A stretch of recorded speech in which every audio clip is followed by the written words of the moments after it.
This is RFD Today, a daily look at the key topics impacting rural Illinois. If you live in Illinois, we examine the issues impacting you, your income, and your community. Here's your host for today's program, Bill Shankey. Hey, good Wednesday to you, Illinois. Thanks for joining us for this adventure in broadcasting on the 24th of April. Today on social media, Love Field was trending, the Dallas airport, which had a parking garage flood. The airport received 3.3 inches of rainfall, and a couple of levels of the parking garage were all flooded, which that might get national news, but saw this from National Weather Service Quad Cities. As of 7 o'clock, the Mississippi River at Rock Island has been above major flood stage for 32 days. The longest period it has been such. With another crest forecast of 20.5, it'll be more than 18 feet for another 2 to 4 weeks, so it might even double its record. Moline this year, including last fall, 60.8 inches of snow, 29 more than average. La Crosse, Wisconsin, 64 inches of snow, 21 more than average. And Minneapolis-St. Paul, 77 inches of snow, 23 inches more than average. Guess where all that water, all that snowfall winds up going. State Conservationist Ivan Dozier will be on the program today and more on a Wednesday RFD Today. Hey, Noah. How was school today? It was really fun. Our class had a field trip to Ethan's family's pig farm. Did you learn anything interesting? Yeah. When a pig gets a cold, his dad calls a pig doctor and gives him medicine, just like you give me when I'm sick. It sounds like you learned a lot from Ethan's dad. Yep. He told us healthy pigs are happy pigs. Find out more about Illinois pig farmers at watchusgrow.org. Brought to you by Illinois Farm Bureau, where it's all about farm, family, and food. Warmer weather means a longer honey-do list. Your county farm bureau can help you stay on top of your project list and save you money along the way. A Farm Bureau membership offer includes discounts on equipment and supplies from Grainger, plus free shipping on all standard Grainger products. Browse thousands of items from landscaping equipment to power tools. Anything you need to get the job done, Grainger has it. Not a Farm Bureau member? Call us at 309-557-2689 or visit Illinois Farm Bureau online and join today. Farm Week and FarmWeekNow.com journalist Dina Stroish connects rural routes for you. From the Farm Bill to crop insurance to GMO labeling, her expertise is apparent in the stories she reports. Here's a bit about her rural roots. I get to meet interesting people and share their stories, and I get paid to do it. I cover ag policy and really enjoy keeping the farming community updated on these important issues. Be it routes or roots, RFD Radio, FarmWeekNow.com, and Farm Week keep you connected.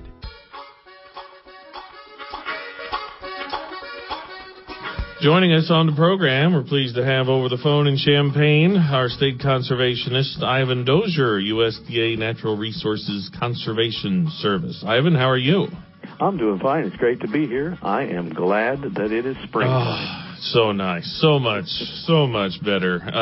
By the way, so we're doing this interview, actually, we were talking the day after Earth Day. So we know every day is Earth Day for agriculture, and especially folks like you, but I'm sure you had some things in mind in particular on Earth Day. You know, I was honestly thinking about that, and this is just kind of a me thing. I'm not a big person on these days, but I understand that they're important to get everybody collectively thinking about the environment and thinking about the earth. But I'm not kidding. Every day when I drive into work, that's all I'm thinking about. I'm looking out at the fields. I'm looking at the vegetation. I'm looking at the forests, and I see the invasive species. I see some rills, from the rain this winter, and I'm always thinking about conservation and ways that we can do to improve. But so I do get it, though, when sometimes you need to get everybody thinking that way. But it's for me, every day really is Earth Day. Yeah, well, if you're involved in conservation programs year-round, then certainly you're thinking about those things on a regular basis. I want to ask you, we'll get into some details about programs coming up because you have some deadlines and some sign-ups and all that sort of thing. But here we are now in late April, so catching people at this point, there's so much on the to-do list in the fields, especially if people can get out, they're going to be able to get out. So hopefully we don't lose people for a while at the same time. You better believe it. That's kind of a challenging thing with a year like this one, where the spring planting season's been a little bit delayed, so people are chomping at the bit. And then it just so happened that our programs were delayed also with the passage of the new Farm Bill. So I think that's a good reminder too. Even when we're talking about some of these program deadlines coming up now, when it comes to EQIP, for example, you have 12 months to actually start the first practice. So even if there's something you're wanting to do this fall or next spring, it's still a good time to get in and sign up for EQIP now. You don't have to worry about, oh gosh, can I squeeze something in yet this spring? No, go ahead and come in. You can get the planning done. You can get the application ranked and maybe even selected, so you can be ready to go either this fall when the crops are out, or maybe next spring. And we do still have the Conservation Client Gateway, which is an electronic system. You can log in and make an application right there online. It doesn't take that long. It takes a little while to get set up, but in the future, it can really help you out when you're interested in a conservation program. Well, if we're in a tractor for a few hours, back and forth this time of year, there is plenty of concentration that is required, but can we do things enough electronically where if we have an idea, we can do a couple of things, an email and a document and a signature, that sort of thing? I mean, we're talking about some government documents here that need consideration, but can you still reach people, I guess, without them necessarily coming into the office? That's a good point. Like I said, so through the Conservation Client Gateway, you can actually sign up, but it takes a little preparation time getting your password and everything. But you can still call our folks in the office and set up an appointment the old-fashioned way, to where they can meet you out on the farm and not have to come in at all. In fact, ultimately, we do want to get out there on the farm. That's we have excellent resources with soil maps and now even LIDAR, a lot of imagery that we have, aerial imagery, and you can tell a lot from that, but nothing beats actually getting out there, getting your feet on the ground and taking a look at, see what's going on right there on your specific field. That'd be funny. I think about going with Dad to the ASCS office, especially back when we did 15% set-asides, and they would get these maps out and be looking around and drawing, making circles and all that stuff. I'm like, I have no idea what you're talking about here. Now Dad knew what it was, but I imagine I'd be curious to see what those images look like versus today's images. Surely it's a night and day kind of a thing.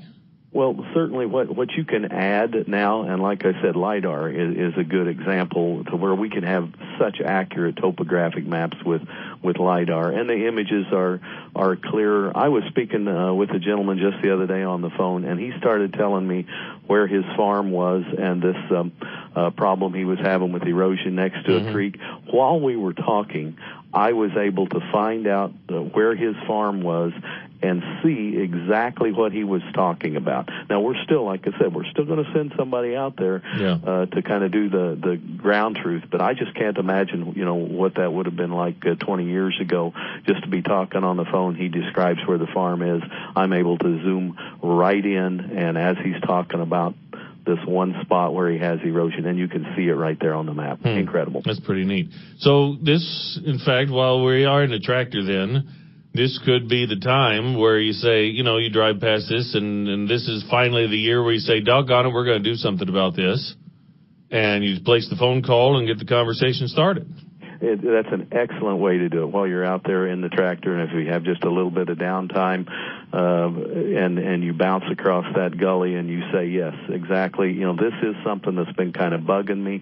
Let me make that call. Let me get somebody out here to take a look at this. I know I'm already going to plant over it, but let's get the ball rolling and not procrastinate anymore. Right. And if there's a landlord-tenant agreement, hopefully those conversations are also in the works to make sure you can do what needs to be done. But, it's certainly something, especially after some spring rains, and some of the weather that we've had the last couple of months, you could certainly see the need for conservation gets illuminated from time to time. Absolutely. Even out there on some of the ground that's not even considered highly erodible, there's quite a bit of soil that moved around this year.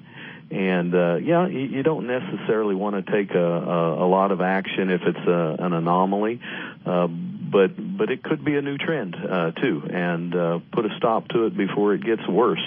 And I think that's one of the things that we've seen a lot in just the last few years. We've had some people come in and say, I've never really seen this erosion problem in this spot before. And sometimes we go down and we find out it's just it's a result of a little bit of a different pattern in farming. Maybe it's the water's following some inrows. Maybe those inrows got a little bit compacted, and it's a new problem. It's something that they never saw before, and we're able to get on top of it quickly. And sometimes the fix is fairly simple. That's State Conservationist Ivan Dozier. We'll continue our conversation with him in just a little bit. We'll get more into specific on some of the programs like EQIP and CSP and ALE. Some details and some sign-up deadlines that are coming up as well. So, also, we'll talk about, could we have a breakthrough in soybean cyst nematode research from the U of I? That's coming on RFD today. RFD Radio Network's Rita Frazier connects rural routes for you. Rita delivers passion and reliable information to listeners on the RFD Radio Network. Her radio career spans close to 3 decades. Here's a bit about her rural roots. I grew up on a small farm. My job today allows me to connect with people from all walks of life and experience opportunity every day. I get to talk about what I love, farming. Be it routes or roots, RFD Radio, FarmWeekNow.com, and Farm Week keep you connected.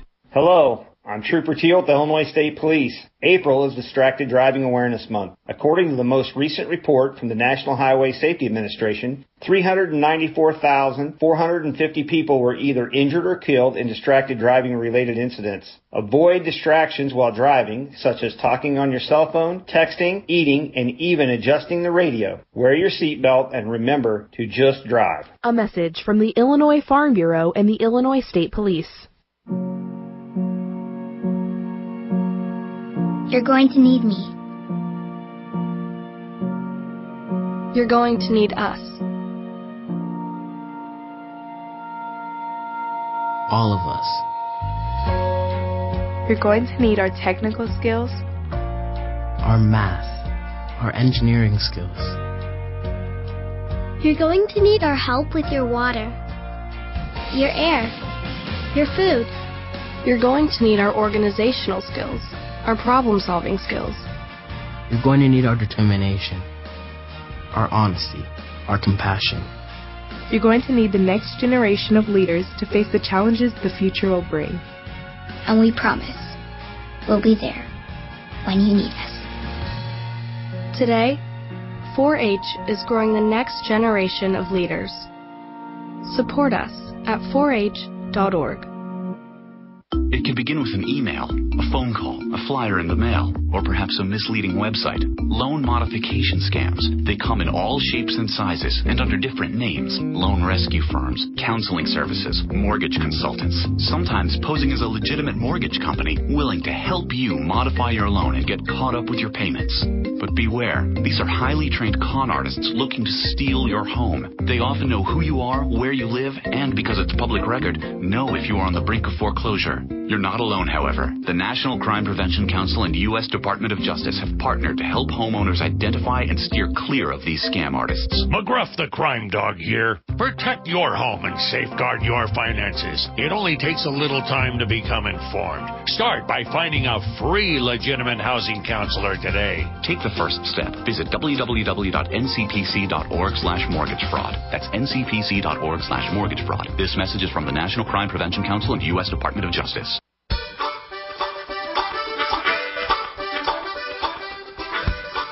State Conservationist Ivan Dozier on the phone. We have a couple of programs we can talk about as well with some deadlines coming up. EQIP, first of all, that's one of the more familiar what is that, abbreviations? I can't think of the right word for, you know what I'm talking acronym, about. So acronym. It's one you can actually kind of say, but it stands for the Environmental Quality Incentive Program. And so it's probably still our most popular, our flagship program.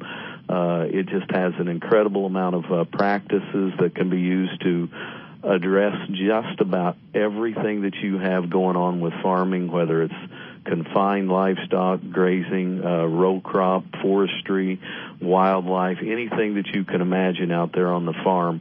There's probably a financially assisted practice with EQIP that can help you address it. And then CSP? So CSP, the Conservation Stewardship Program, it's more of your whole farm kind of program. It's focused more on management activities, and the payments are based on per acre, not necessarily for a certain practice that you might do. So it's once you're kind of already into a conservation system and you want to keep that thing going, and it helps you offset some of those costs of continuing those conservation practices. And then also there was an announcement just recently, and the sign-up goes through almost to, the sign-up is next week, actually, the deadline, I believe, for easements for the ALE program. I've heard about conservation easements. I don't feel like I've heard ALE as the acronym very much. Is that a new name for it, or is it anything different? It's fairly new. It came out of the 2014 Farm Bill. So what they did is they took 3 separate easement programs. The one people were mostly familiar about, the Wetland Reserve Program, and then the Grassland Reserve Program, and then the Farm and Ranch Land Protection Program, and they merged them into one large easement program. And the ALE part stands for Ag Land Easements, and that is for land that, even though we're purchasing an easement, you can continue some sort of agricultural production on there. So there's 2 kind of forks to the ALE. One of them is for grasslands. So essentially we're purchasing the development and cropland rights for the land, and you can continue to use the land for grazing or hay. And then the other one is what used to be the Farm and Ranch Land Protection Program. And if you just want to keep your land in agricultural production, it can still be row crops, it can be livestock, it can be whatever. But if it's the family farm and you hate the idea of it being subdivided or sold, an easement might be a good way to protect that as farmland. Where we've seen it used in Illinois is up in the northeastern part of the state to help kind of control some of the urban sprawl. So the county is kind of interested in keeping some good open land, and they recognize the importance of that, and they've used the ag land portion of easements to help protect that farmland. Well, that's good, because instead of just turning it into another strip mall or something like that, are we talking about? Or, I mean, because there's plenty of sprawl and there are plenty of things that can, someone sees a farmland and says, boy, that'd be a great apartment complex or subdivision. Yes, happens all the time. So it's a great way, like I said, it can be just to kind of help manage land growth and fractionation of land, or it could be looked at as a way to keep the family farm as the family farm. Mm-hmm. Now, what are some of I know for the easements, the sign-up opportunity goes through the 29th. So EQIP, CSP, ALE, do all those have some deadlines coming up?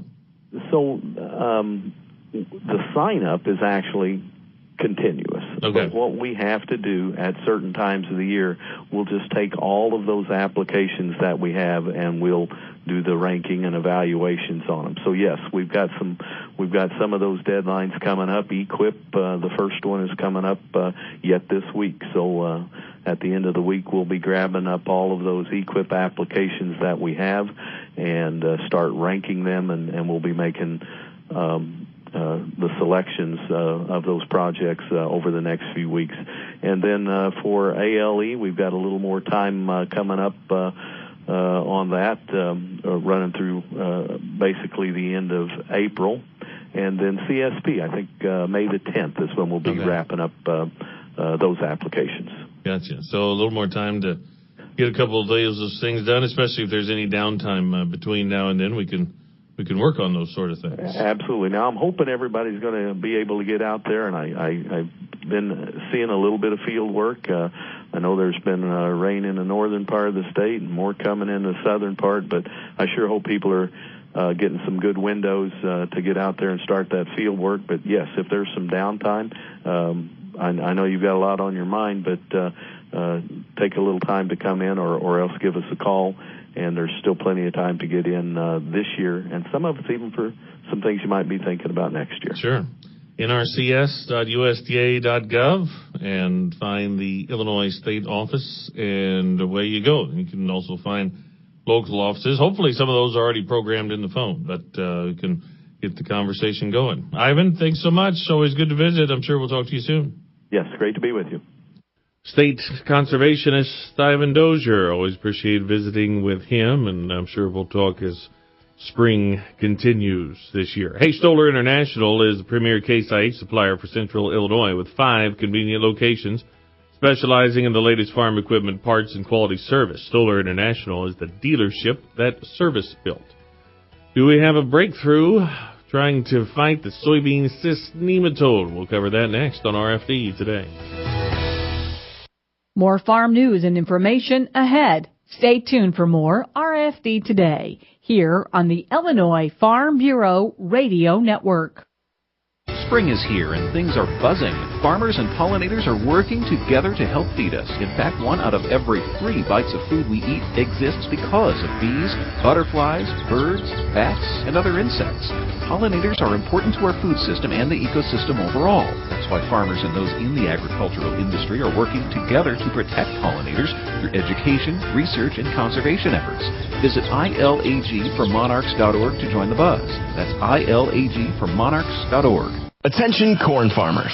Your corn checkoff dollars are working with the U.S. Meat Export Federation to grow red meat export volumes. Because when we're exporting beef, we're also exporting corn.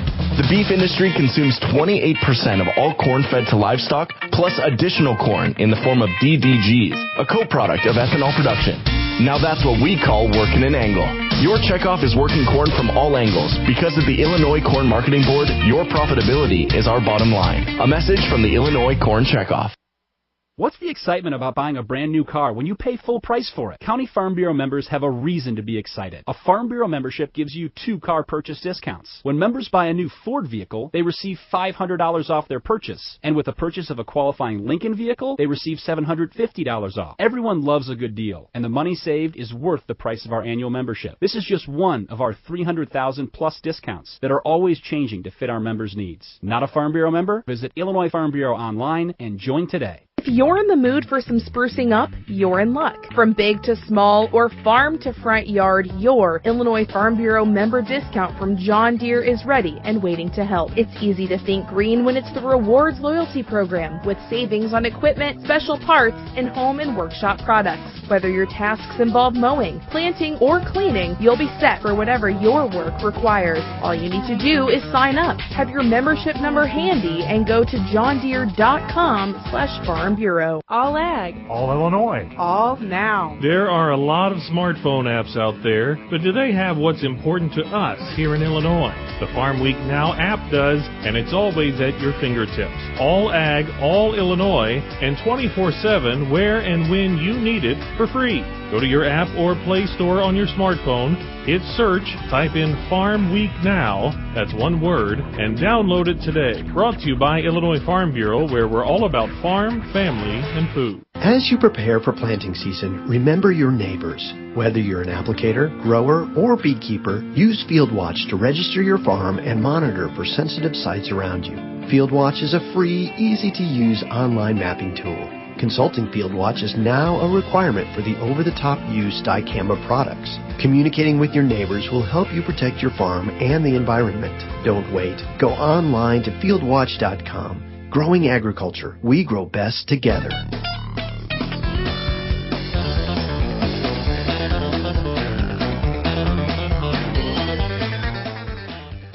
Welcome back to RFD Today on Wednesday. I'm DeLoss Yonke.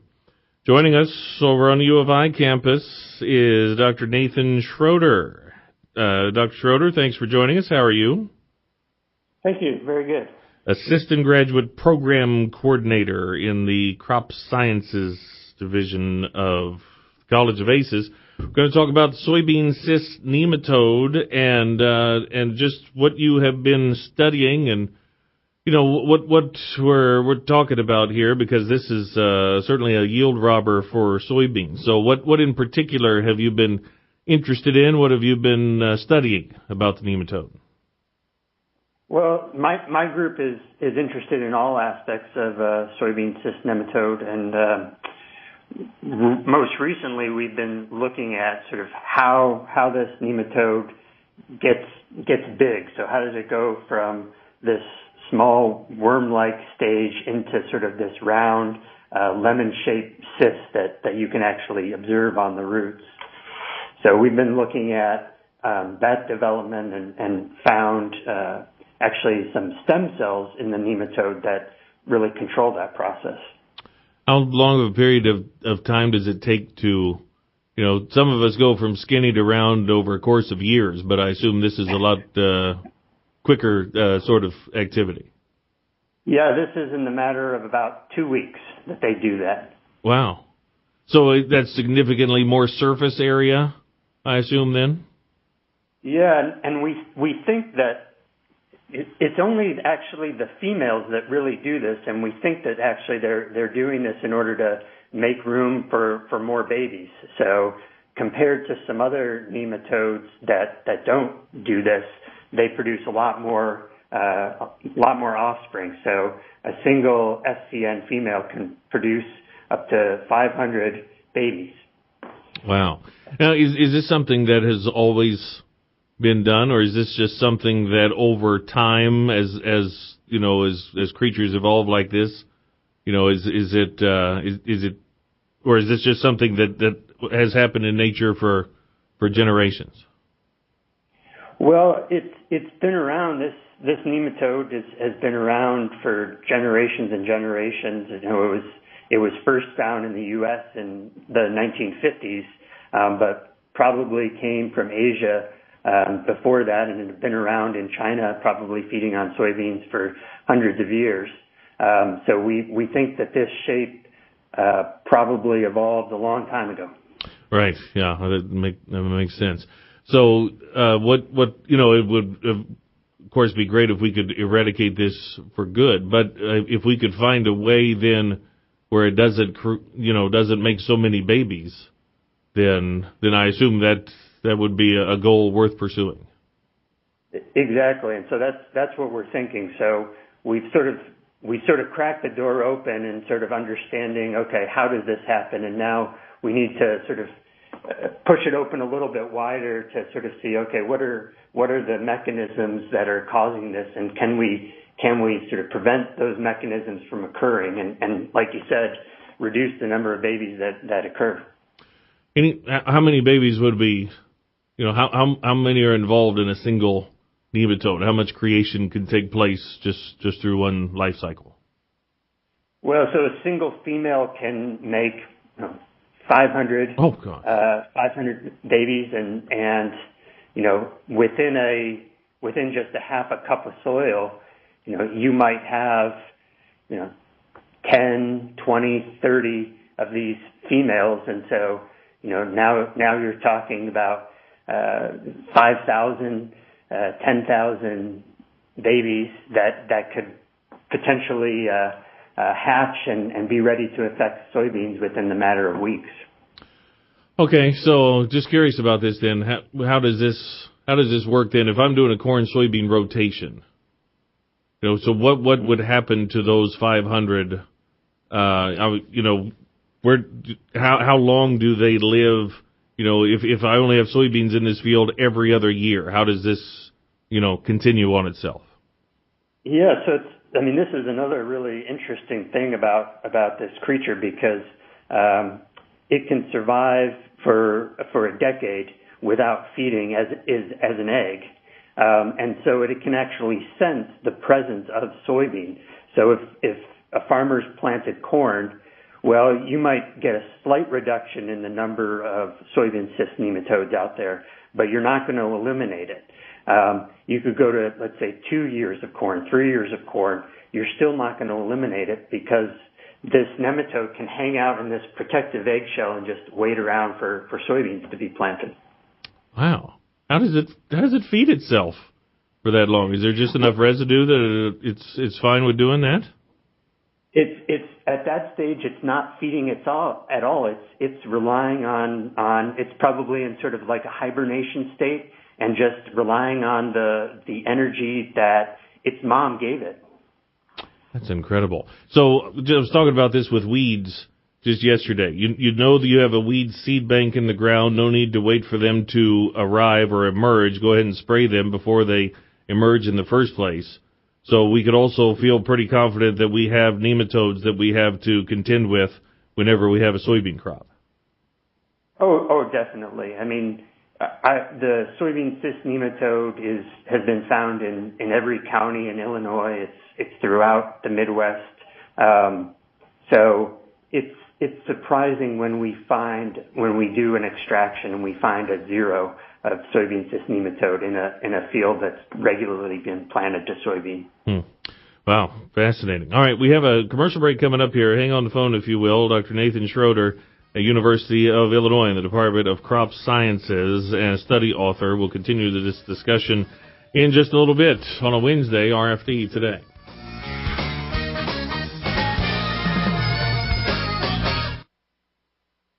Farm Week and Partners Magazine editor Chris Anderson connects rural routes for you. Chris shares her 4 decades of writing expertise by making sure each edition delivers the best information. Here's a bit about her rural roots. I was raised on a farm in Champaign County growing corn, soybeans, popcorn, pumpkins, and poultry.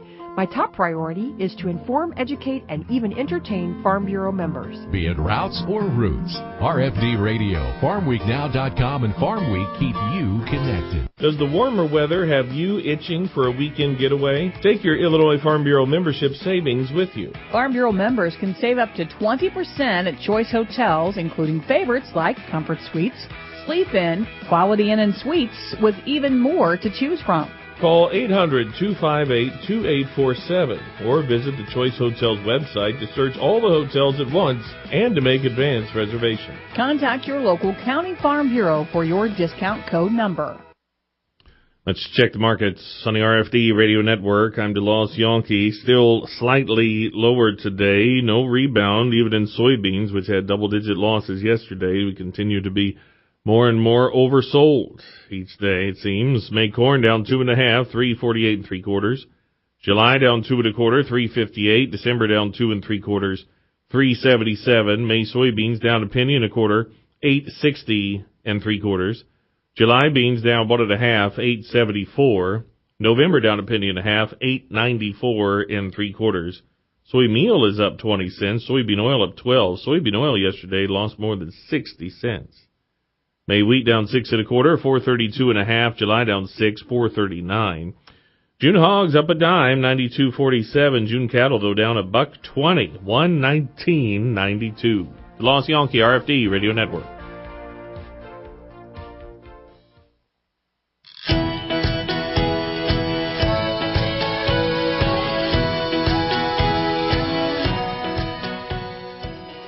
Welcome back to RFD Today. I'm DeLoss Yankee. We're talking with Dr. Nathan Schroeder at Crop Sciences at University of Illinois about studies about the soybean cyst nematode, the number one yield robber of them all. So you were saying that you're more surprised when you find a zero count. So I mean there are resistant varieties, right? I mean we could do some seed selection for this, but not a foolproof method then. Is that right?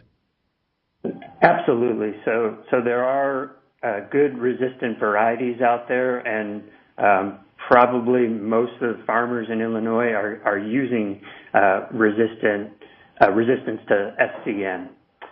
The issue that has emerged over the past decade or so is that the genetics that we have conferring this resistance is very limited. So probably 95% of commercially available varieties have their resistance from the same genetic source. And so the nematode is basically learning about this source and starting to overcome it. And so we're seeing more and more populations that are able to overcome this source of resistance. Remember when the SCN Coalition was founded more than 20 years ago, just to find out what this is. I can't remember. I'm trying to think, though. The yield losses over time that farmers experience here is just enormous. So what you're talking about then, if you could find ways to have fewer babies in the first place or fewer nematodes to deal with, you'd still have some yield loss, but trying to minimize that as much as possible. Correct. Yeah, we want to minimize yield loss. It's likely that SCN is here to stay, and so it's just minimizing the damage that it causes.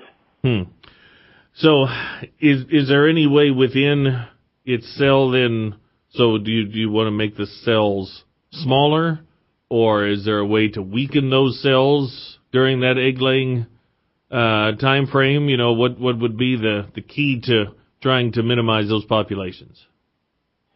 So in terms of the study that we did, what we found is that compared to other nematodes that don't have this sort of odd large shape, it's the number of actual cell division. So other nematodes have these same stem cells, but they just don't divide as much. And so something about soybean cyst nematode is allowing these cells to just divide and allows this sort of large round shape to occur. So if we can sort of target that, then we have a chance at reducing the number of baby nematodes that are out there. Sounds like some kind of horror movie. You know, something gets wet and it just continues to multiply. Exactly. By doing what you want to do, how much do you focus on, the nematodes and the eggs themselves, and also with the plant on which these are resting? You know, are there some things that you say, well, we'd like to do this, but we don't want to destroy the crop at the same time?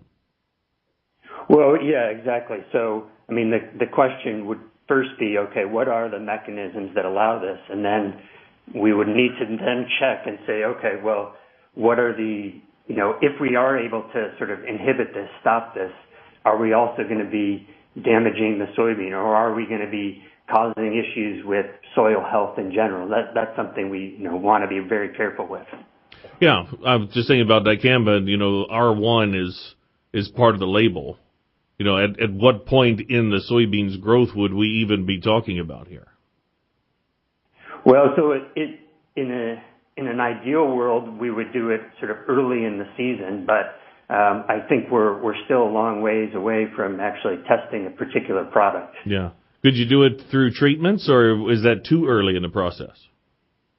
Yeah, so potentially treatments during that early stage. So there are several seed treatments that are available out there that sort of target that early infection, early developmental stage.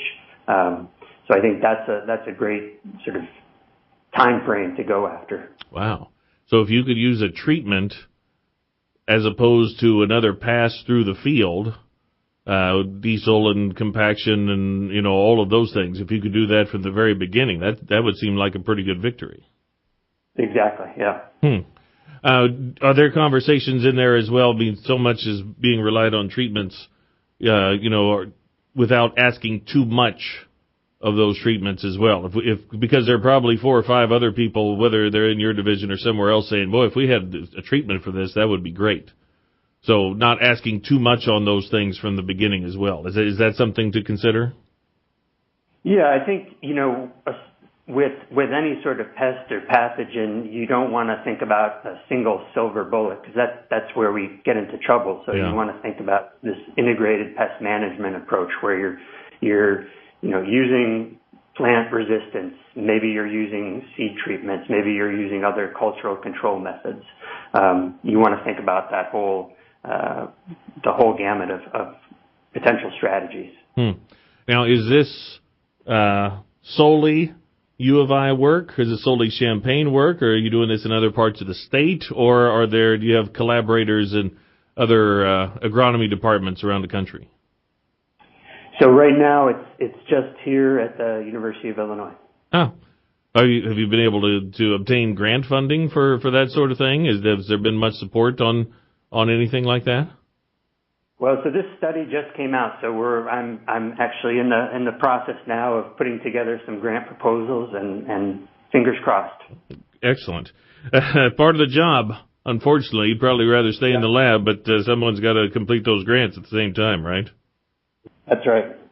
Well, I could imagine, though, that could be a phenomenal opportunity / project for 2 to 3 grad students to devote quite a bit of studies to this sort of thing. Yep. So the study that we just put out was led by a graduate student. Now, unfortunately, she did what students do and she graduated. Absolutely. So, yeah. Well, someone will be right along to take place. But hey, the number one soybean producing state in the country. Hopefully, folks within that state can also help develop solutions, especially on yield robbers like this. So, sounds like a very good effort worth pursuing. Do you have a goal like 2 to 5 years, or I'm sure science will take you down a different road than you're even imagining right now. Yeah, I mean it's always hard to predict with science sort of where the data will take you, and that's the key, is sort of following the data. And so I could see in the next 5 years us making really great progress on understanding sort of how this occurs. But you never know. There's surprises every day, which makes it fun for me. Yeah, she might be evolving all along the time of your research as well. So part of the science. Well, thanks so much. I appreciate this conversation. We'll have to do a follow-up sometime down the road. Nathan, thank you very much. Thank you. Appreciate it. Dr. Nathan Schroeder at U of I in the Crop Sciences Division of the College of ACES, Agricultural, Consumer, and Environmental Sciences, Champaign-Urbana. Final segment coming up with Trooper Tracy, talking about Scott's Laws. She's over at the State Police District 10, also not very far from Champaign. We'll talk about that more next on RFD today.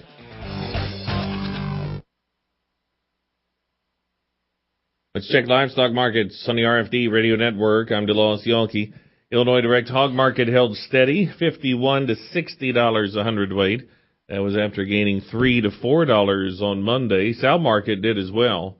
Steady Tuesday after gains Monday, 44 to 53 on the lightweights, 50 to 60 on the heavyweights. Light boars at the top of 35. That was $5 a hundredweight better than the week before. Packer Day, Tuesday, Fairview Sale Barn was $2 higher than last week. Choice 2 to 4 steers and heifers topped 134.5. Some high yielders, though, made their way to 137.5. Premium cull cows with a top of 117, although had an average of 80. And some of the lesser quality cows from $59 to $64 a hundredweight. Slaughter bulls had a top of 84.5. This is the RFD Radio Network. How do people benefit from raising livestock here in Illinois? Rich Giebert, Illinois farmer, president of the Illinois Farm Bureau. Well, growing up on a livestock farm was always interesting, and I enjoy it more today than I did back then. But it did give me the opportunity to have a good work ethic, learn to get up in the morning. And that was difficult during my senior days at high school and college days. I had a tendency not to go to bed at a respectable hour. But no, it was always enjoyable on the farm and getting up before daybreak and milking the cows and getting the chores done and then go about the rest of the day's business. Illinois Farm Bureau, along with beef, corn, milk, pork, and soybean associations, make up the Livestock Development Group, supporting the Illinois livestock sector. For more information, check out illinoislivestock.org.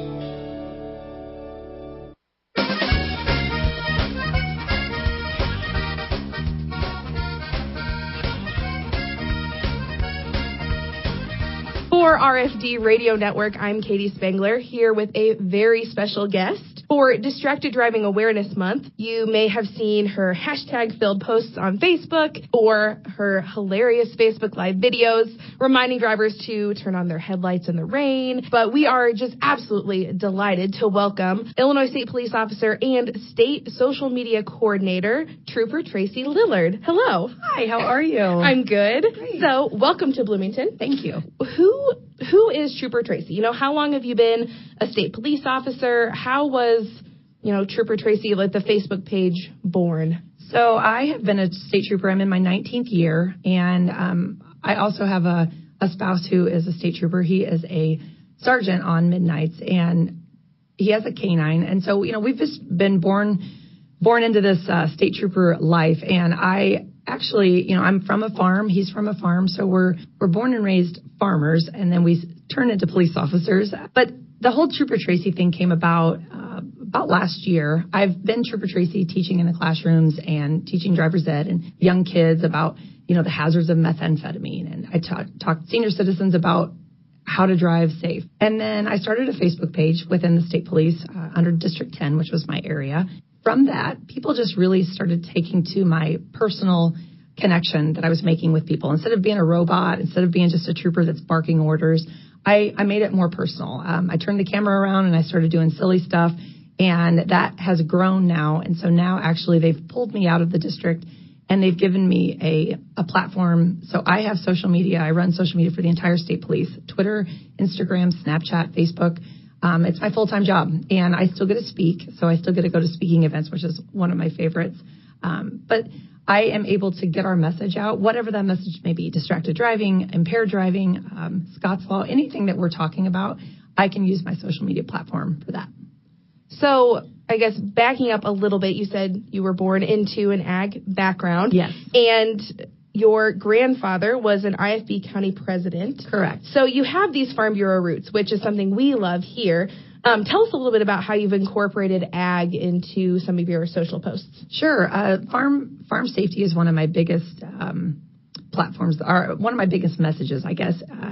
Obviously, I'm right there on the family farm, and so I'm able to use that information: farm safety, slow-moving vehicles, how to drive around a tractor, sharing the road. Any of that information, I have that information because my family, they're farmers, and so I am able to use them and share that message. And now, hopefully, people will understand the whys and the why we want them to drive safe around farm equipment. One of the first Trooper Tracy posts that I ever saw was you were talking about how you were the daughter of a truck driver, and you had shared a moment with a truck driver on the road, like you had, I don't know, you were your blinkers and all that kind of headlights. Stuff. Right, exactly. Yes. And so that I was hooked after that because my dad is a truck driver too. And so it was just neat to have that connection, and I was hooked ever since. So that's great. Have you seen a difference in your followers based on different, you've posted a lot of different things, whether it's farm or truck drivers or school buses. Safety, school buses, exactly. So which one of those, I guess, have you seen the biggest jump in your followers? Oh, that's a great question. Truck drivers, I think, is one of the biggest ones. And typically, it's you're either a state trooper or you're a truck driver. And those are the people that work on the road all the time. I joke when I say that, but we have to share the road with these people. They transport our food. My dad is a truck driver as well for the farm.